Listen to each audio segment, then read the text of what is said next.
தமக்குரிய தீர்வு வழங்குமாறு முன்வைக்கப்பட்ட கோரிக்கைகளுக்கு அதிகாரிகள் இதுவரை பதிலளிக்கவில்லை என தொழிற்சங்க ஒன்றியத்தின் ஒன்றிணைந்த குழுவின் ஒருங்கிணைப்பாளர் கீதிகா சுவர்ணலதா விஜயசூரிய குறிப்பிட்டார்.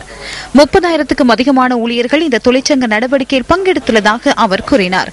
தொழிற்சங்க ஒன்றியத்தின் இந்த நடவடிக்கையினால் பல வைத்தியசாலைகளின் செயற்பாடுகள் ஸ்தம்பிதமடைந்துள்ளன.